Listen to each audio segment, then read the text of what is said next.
Kaya ngayong araw po na ito, inanda natin ating mga sarili upang masaksihan ang dedikasyon ni Baby Amber. Natawag ko po ang ating lingkod, ang mahal nating Bishop Pastor Arturo Escanilla.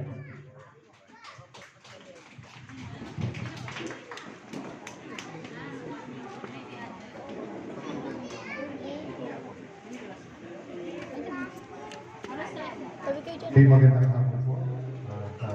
Maya pagkatapos po ngayon may mga client.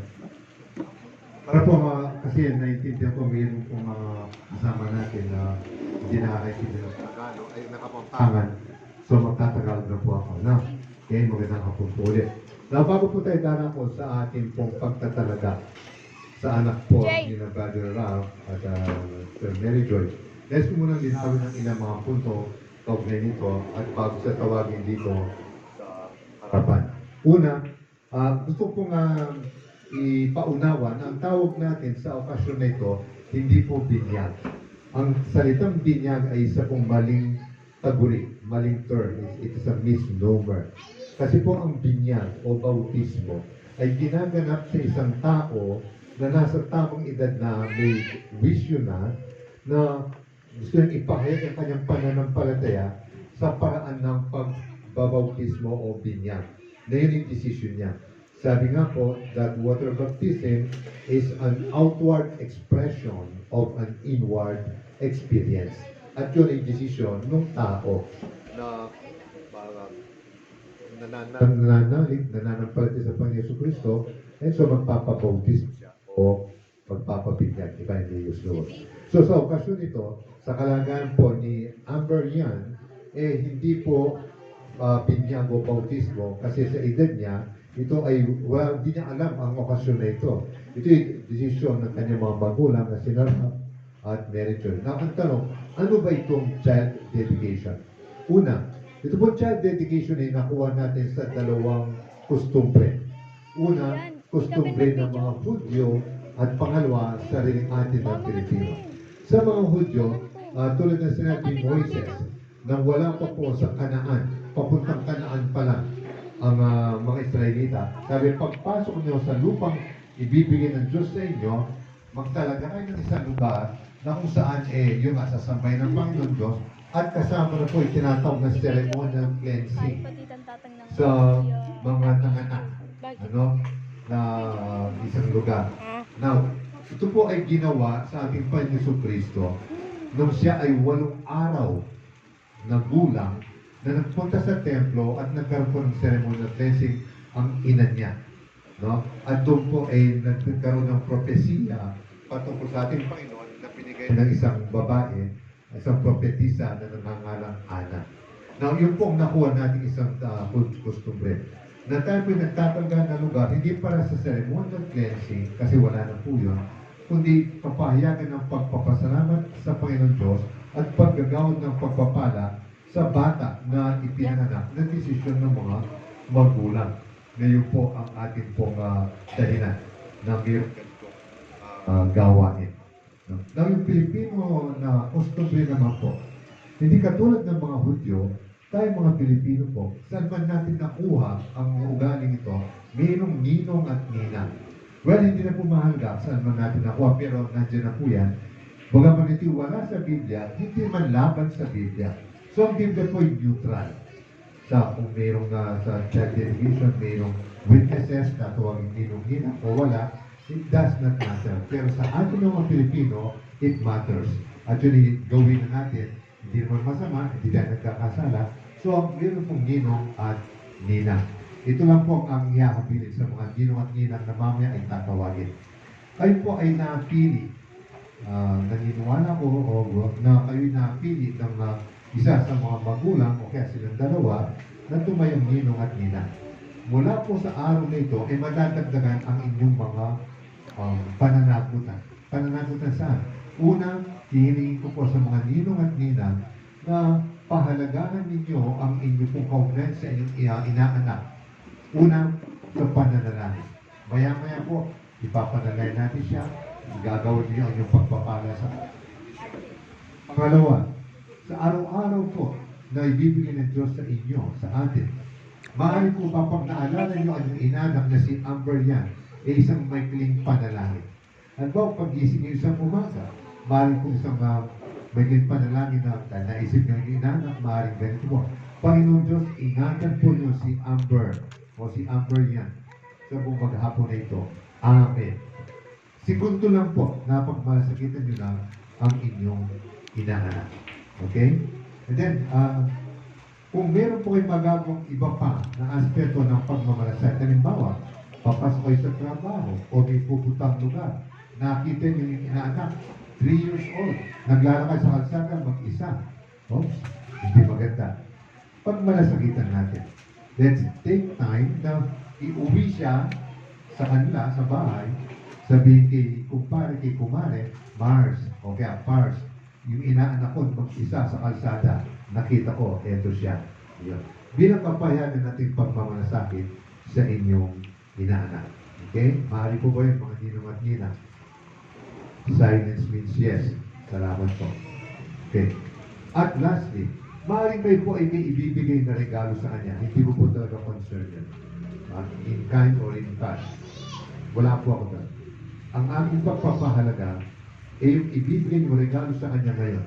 Na mamaya nga po, pagdating dito sa harapan, igawad natin ang ating blessing sa kanya. Ngayon, ang regalong ibibigay natin at ating dalangin at ipagtitiwala sa Panginoon na dadalhin niya ito sa buong buhay ng inyong inaanak.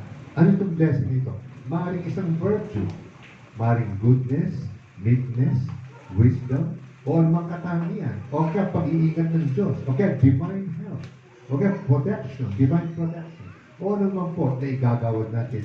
Mamaya, dito, yun po ang regalo ng concern ko na igagawad nyo sa inyong inaanak. Hindi ko na po itatanong isa-isa, kundi sabay po habang nananalain ng mamaya, igagawad po nyo at ibibigay ang inyong blessing na regalo sa inyong.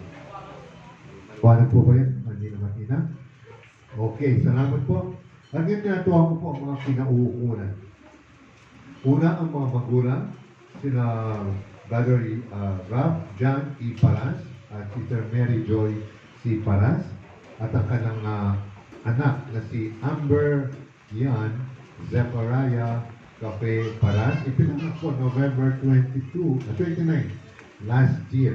So, sabay na pag-isang taon po siya sa 29 ng buwan na ito. Ang mga ginong at ina, pag nataw po ang pangalan ka, pwede mong tumayo ko sa likuran na mag-asawa. Wala pong particular na pagkasunod ko na at random po ito. Okay? Una po, gusto tawagin, Joano Paulo Quiambao, Marimar Ontillas, Nico Lumbang, Colleen Marinla, Joel Balbuena, Kimberly Valdez, Kimberly Valdez, Edward Guardiano, Victorette Nuna, Marvin Cafe, Cherise Galang, Ariel Guzman, Robilin Yumul, Ruel Visperas, Roella Joy Canlas, Kirby Delgado, Marjorie Paras, Elmer Manrique, Nerissa Espartero, Dexter Vitu, Molly Jane Espartero, Kevin Cruz, Alessandra Ruth Paras, Jomar Samir, Arian Joy Espartero, Jason Alconcel, Irving Fabregas, John Curado, J.R. Tanyola, Raymond Mitra, and then the last but not the least, Erwin Berengo. Okay, nandito na po. Okay. Tayo pong lahat na nakaupo, maaari po bang mag-iisa kayo sa aming pong gaganapin dito sa harapan sa paraan ng pag-iisama sa ating mga pananalangin at pagpapahayag ng ating pagpapahalaga sa okasyon nito. Salamat po. Now, sa ating pong nasa harapan, gagawa po tayo ng tatlong panalangin na ako ang mangunguna. Una, ipapanay ko kayo mga ninong-ninang at ang pamilyang kinabibilangan ninyo na pagpalain kayong patuloy ng ating Panginoon Diyos. At kung halimbawa, mayroong mga problema sa pamilya nyo, family problems, nangyayari talaga yan, may pinagdadaanan, italahin niyo po natin ang pag-iingat at kalinga ng ating Panginoon Diyos. So, mga ninong at ninang, makiisa kayo sa aking panalangin, no? Na kayo'y pagpalain ng Panginoon Diyos. Alright? So, tayo lahat muna ay manalangin at makiisa po kayo sa amin. Maraming salamat po. Amang Diyos, sa pangalan ng aming Panginoon Yesu Cristo, pinagpapasalamat namin ang hapon na ito ibinigay sa amin. Pagkaraan ng panahon, ilang buwan, na ito'y inihahanda. At itong na nga po ngayon, na kami mayroong kaisahan sa aming pong pagsaksi at pagdiriwang sa okasyon nito ng pagtatalaga sa anak Mary Joy. Salamat po sa mga tumatiyong ninong at ninang. Silang nandito o maging silang wala rito, sila'y pagpalain at ang kalingayin at ang bawat pamilyang kinabibilangan nila ay makaranas ng iba yung pagpapalang nagmumula sa inyo. Amang Diyos, katagpuin po niyo sila. Sa magkalangan o pangyayari, abutin sila at ipadama sa kanila ang inyong malasakit at ang inyong pong pagmamahal sa kanilang lahat at sa bawat isa. So sila po na may pinagdadaanan ng mga suliranin, mga sirkumstansya ng buhay, ang inyong ibayang pagpapala ay igawad sa kanila at kanilang maranasan ang paraan ninyo na kayo ang Diyos na gumagawa, Diyos na mabiyaya, Diyos na makapangyarihan, ang kumikilos at gumagawa sa buhay nila at kayo kikilalanin ng Diyos at sasampalatayanin sa kanilang pamumuhay bilang Panginoon at tagapagligtas. Salamat po sa bawat ninong at ninang na napili at lalo na sa kanilang narito. Pinagpanahonan nila ang okasyon nito sa hapon ito sa kabila ng mga kabalahan na maaaring ginaganak nila. Pero narito sila, kaya nga po ang inyong ibang pagpapala ay igawad sa kanilang lahat. Mapupulit kayo, O Diyos, sa buhay ng bawat isang ninong at ninang. Sa pangalan ng Panginoon Yesu Cristo, pag-isang sa Banal Espiritu, maraming salamat po. Amen at Amen. Pangalawang panalangin natin, mga ninong at ninang, para sa bagong kumparit kumari, kay Paring Rap at kay Kumaring Joy. Hindi po masama na magtawag kayo ng kumari at kumare. Pero bigyan natin ng lalim ang inyong kaugnayan sa kanila at sila sa inyo. Halimbawa, God forbid, pero halimbawa mangyari, nagkaroon ng conflict ang dalawa. At si Kumaring Joy ay nakapagbuhos sa inyo, mga kakumare. Nawa po ang pagmamalasakit natin, hindi yung side lang niya, kundi yung ikabubuti ng dalawang mag-asawa. Ano po? O kaya, si Paring Rap ninyo ay nakahinga ng kanilang hindi pa nakasudo ng asawa niya. Mga kumpare, huwag po yung kukonsitin si Paring Rap ninyo at lalong huwag yayayain na pumunta sa isang lugar o gumawa ng ano pa mang aktibidades na lalong mag-aaway ang mag-asawa. Kundi ang pagmamalasakit natin, ano ang makakabuti sa kanilang dalawa at magpapatibay ng kanilang kaugnayan. Mahal po ba yan, mga ninong at ninang? Okay, maraming salamat mga bago po pa. Mahal po ba na lumapit kayo? Kung hindi mo natin sila kakayan na maabot lahat, pwede po ba kapahayagan ng pagpapala natin kinakumaring Joy at Paring Rap? Iulan ang kamay natin na pagpalain natin sila at tayo maging instrumento ng Diyos ng pagpapala sa mag-asawa at sa buong sambayan ng mga kape at paras.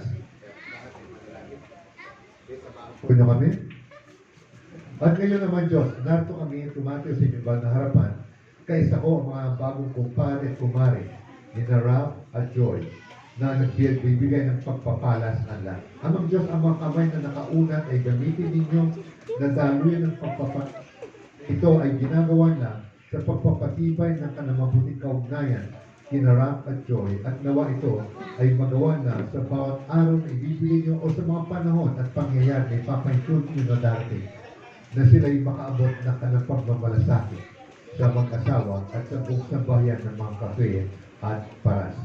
Salamat po o Diyos ng pagpapala na ginagawa ng bawat tumatiyong ninong at ninang ng kanang anak ay magkaroon po ng mabuting na harapan at ito ay maging pasimula ng mabuting kaugnayan nila una sa inyo Pangalawa, sa kanambang kumari.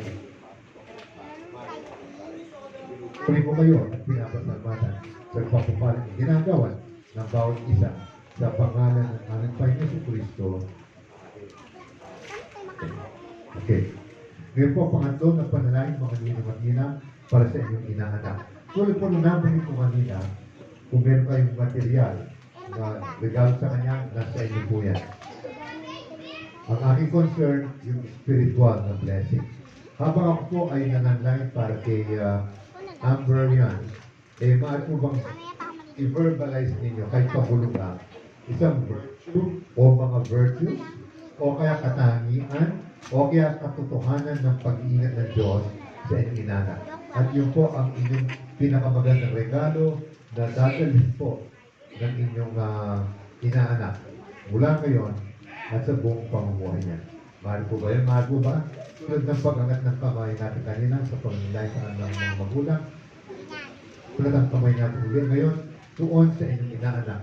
At sa kalagitnaan po, sasabihin ko kung kailan na magsambit kayo ng inyong pagpapala na regalo nyo sa inyong inaanak. At ngayon naman, Diyos, kaisa ko ang mga ninong at ninang na nag-uunat ng kamay at nagpapala sa kanilang inaanak. Inaayunan ko po ito, Amang Diyos, at mangyari bawat isa sa kanila ay maging pagpapala at mapatibayan ang kanila pong pagmamalasakit sa kanilang inaanak. Mahal po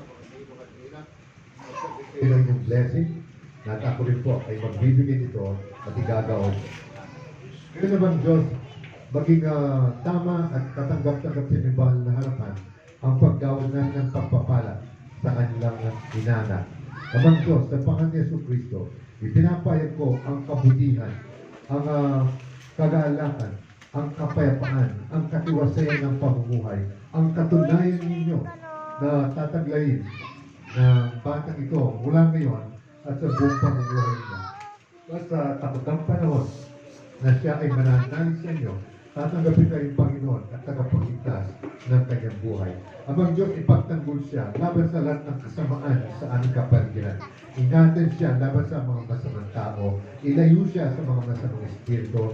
At ang mapagpalang kami ninyo ay manatil na kaunat sa kanya at kami gamitin instrumento ng kanyang mga ninong at ninang at bawat isang narito na maging instrumento at daloy ng pagpapala na kayo ay magkakaroon ng patuloy na paggawa sa kanya sa pamamagitan namin o ng sino man sa amin. Salamat naman, Diyos. At ito ay maamin pong ginagawa at ipinagkakatiwala ang inyong karangalan ang siya pa rin pong makita. Salamat po, Ama. Tinutuloy pinapasalamatan sa lahat ito sa pangalan ng aming Panginoon na si Jesucristo. Amen. And amen. Apo ko na nalangin. At ngayon, Amang Diyos, bilang inyong lingkod, aking ipinapatok aking kamay kay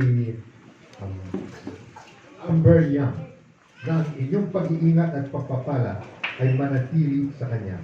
Siya ay pagpapala sa mag-asawang Ram at Mary Joy at ang bayan ng mga kafe at paras ay lalo pong paigtingin, buuin sa tali ng pag-ibig at pananampalataya at si Amber Young ay makaranas ng katunayan ng isang pamilyang Kristiyano na kayo ang kilala at itinatangkal. At ngayon, Amang Diyos, sa iba ng harapan ay aking pumitinan talaga si Amber Young na ito ay mangyari nga po na magkaroon ng katunayan kapahayagan na kayo ang Diyos na kumakit. Aming pagkisama sa banal na Espiritu sa kapamahalan ng ang Panginoon na si Jesucristo sa pangalan Diyos Ama, Diyos Anak at Diyos Espiritu Santo. Amen. At amen.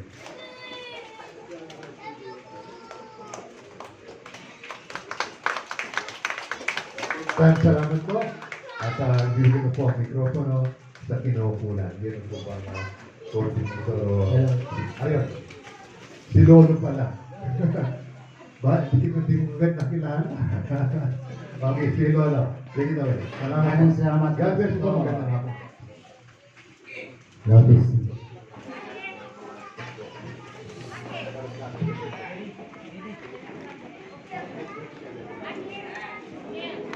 Hello.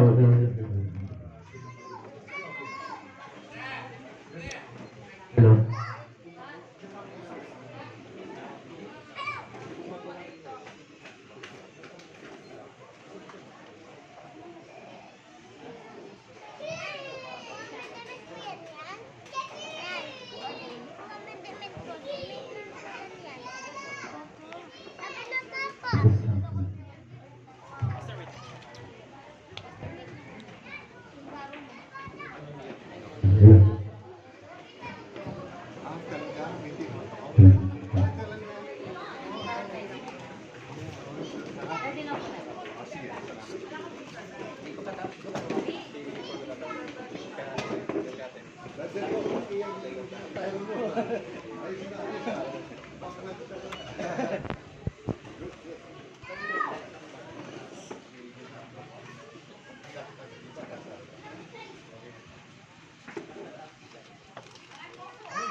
Hello. At magandang hapon, tapos na po ang lininisyon. Tutungo muna tayo sa birthday celebration ni Amber bago tayo kakain. Pakikilala ko po ang mga ating mga bisita galing pa po sa ibang bansa. Magbigay ng kasayahan. Please welcome Reverend Amber Wang.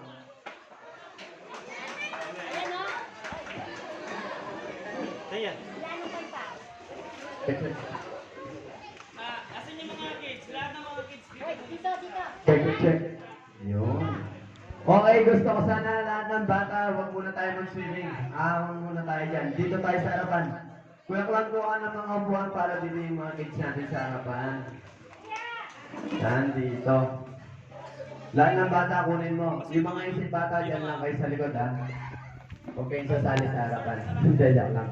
Siyempre, kasali rin kayo sa games ko, yan, ha? Lahat ng bata, kunin mo. Yan. Kunin mo, ha? Kasali ka, Nay? Kasali ka? May sino po na? Dadya ko na. Lakas lang ngeko.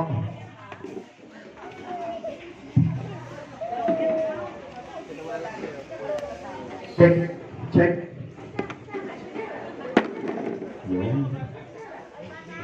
Yan, kunin mo lang ng mga upo na hindi nagagamit. Papunta natin sa harapan.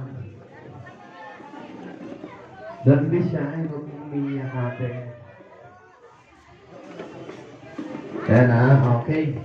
Yung gagawin po natin, bago po ako magpa-games, picture taking muna po tayo by table. Kakain muna po tayo, ha? Habang kumakain po kayo, nagpapagames po ako.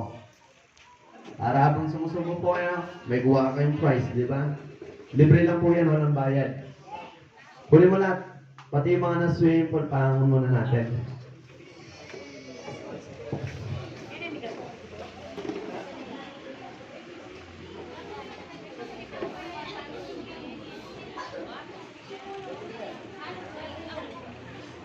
Kuya ko lang dito ka. Buhatin mo doon.